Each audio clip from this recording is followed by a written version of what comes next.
This is Professor Tommy Demos, and today I will be demonstrating in-class exercise 27, shotgun blast. First step is to go to Blackboard, download the in-class exercise 27 shotgun blast written instructions. We'll click that, and we will save it to the student hard drive.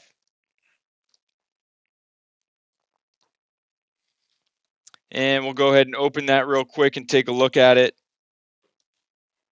See if there's anything of note.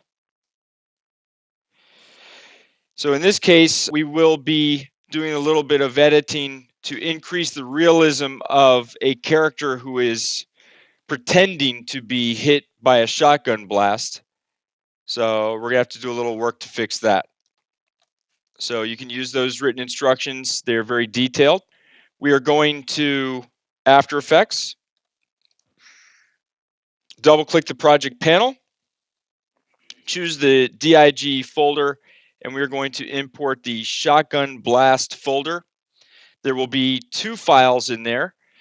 Some of you may have more than 2 files and they are not needed. So I deleted them from the server recently, but if you copied them a long time ago, they're going to be there.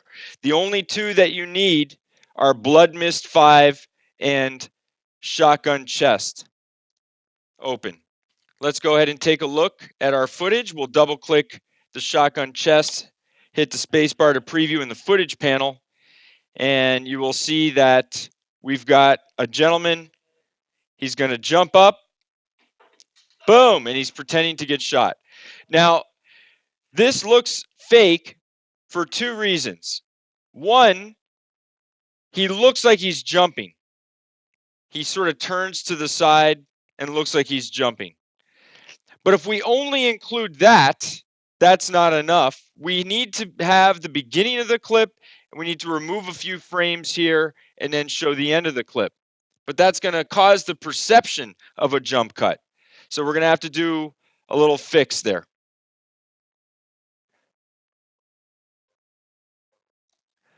If I double click Blood Mist and hit play, we have a blood mist against a white background. In this case, the blending mode of screen will not help us. So there's a different choice that we're going to have to remember. So there's the blood mist that's going to have to come out of his chest. All right. So let's save this thing. File, save as. We're going to save it to the in-class exercise folder. Last name, first initial, underscore E27 underscore shotgun blast. Save. Of course, we are going to grab the shotgun chest, double click it, and we need to mark an in and out because we don't want to bring this whole thing to the timeline. We're going to have to trim it if we do that. So our in point should be at 0907.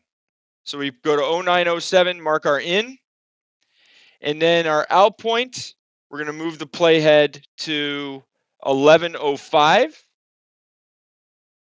and mark our out. So now we have marked an in and an out. Of course, the handles on the left and the right will not be brought into the timeline. I'm going to drag this clip to the new comp button, and there we have it.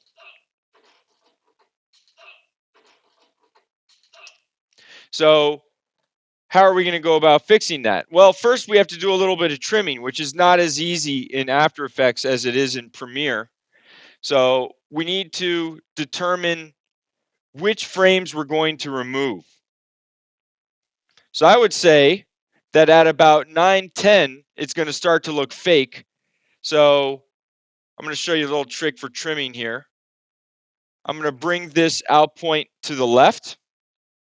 I'm going to select the layer, press Command D to duplicate, bring this back out to the right. Now, what do we want to jump to?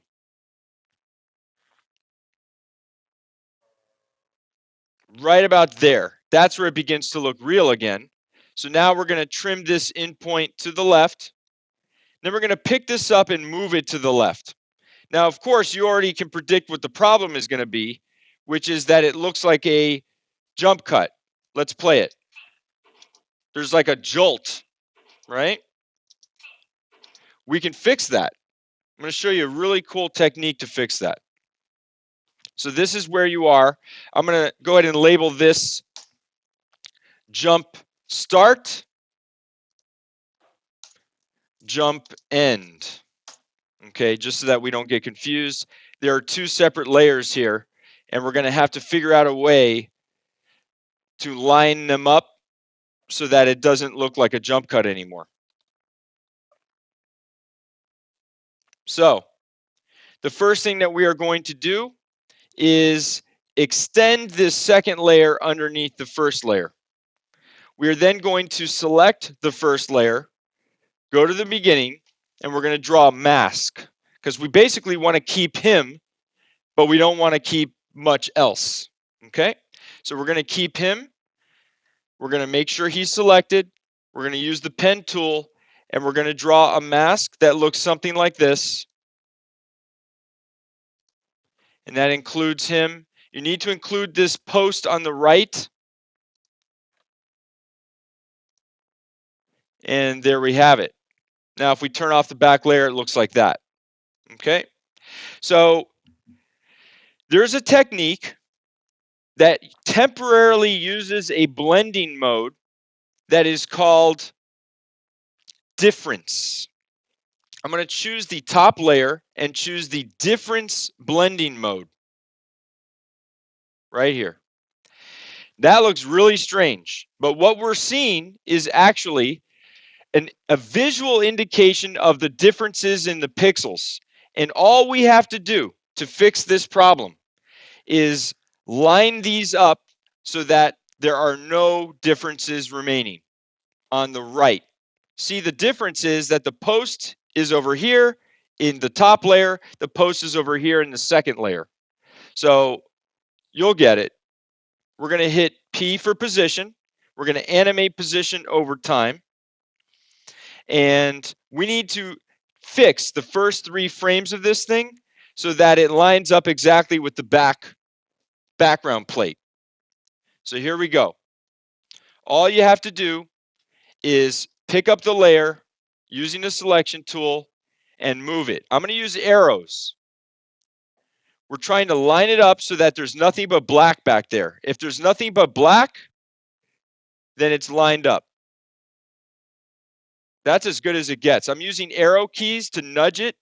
I'm trying to get it as black as possible, and I'm looking right here. See how all this is black now? Now there's no difference between the 2 pixels. I'm basically repositioning the top layer on top of the second one so that it matches. Pretty cool technique. Now I'm going to move forward 1 frame by hitting page down, and there's an adjustment I have to make again. I'm using the arrow keys. That's as black as it gets right there. I'm doing little nudges to the left and right to check it. That's it. It doesn't get better than that. Page down again.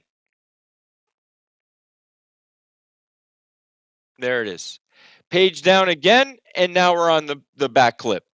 So that was temporary. We're going to turn off the difference blending mode, change it back to normal, and watch this again. Now he matches. There's a little bit of jitteriness, which we can fix with some feathering. So we're going to choose the mask again, F for feather, and we'll feather it about, I don't know, 15 pixels or so. That should help us out quite a bit. Maybe 10. Let's change it to 10. Not 1, 10. All right, let's try that again.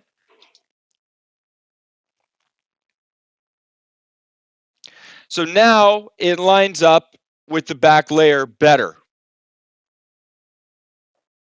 Now it looks still a little jolty, especially when he jumps back. That is going to be corrected by adding the blood effect. The blood will actually distract us from that.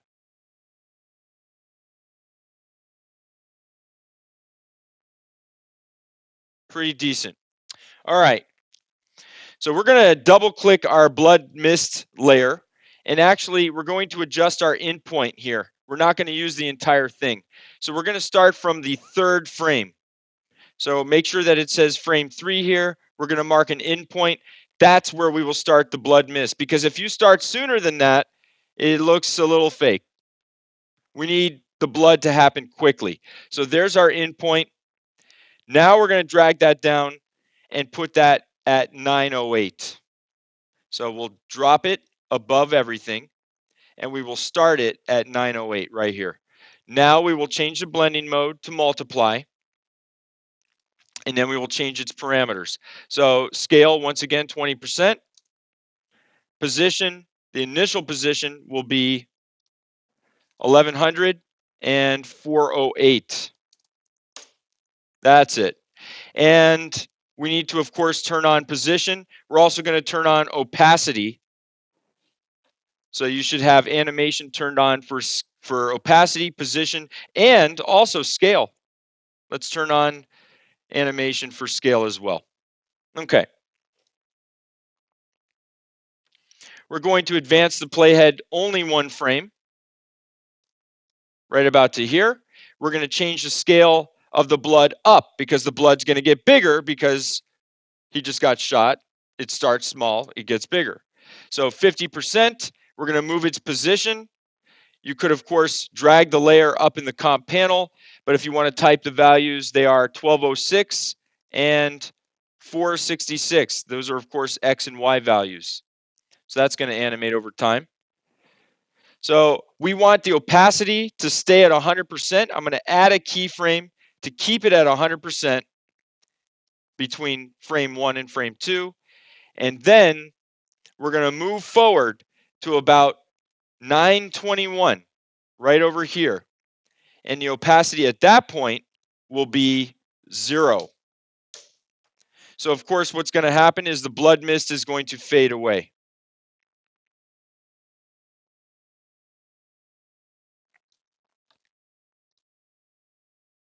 Let's watch the whole thing.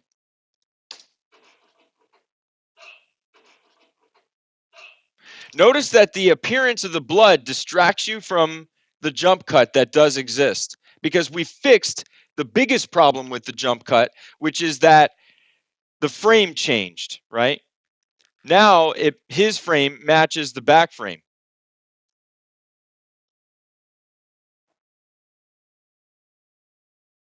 So as long as you watch it in real time and you add a sound effect to that, it's going to look fairly realistic. Now it doesn't look like he's jumping back. It looks like he actually got shot because he doesn't turn his head and look to the frame right. He does jump back, which is understandable because he just got hit with, what do you call it? Shotgun buck or something. So he flies back, but it's okay. And the blood distracts us from that. All right, that's it. So we need to save it. File, save, file, export, add to render queue, change lossless, QuickTime, format options, codec, Apple ProRes 422, okay, okay. Change the name.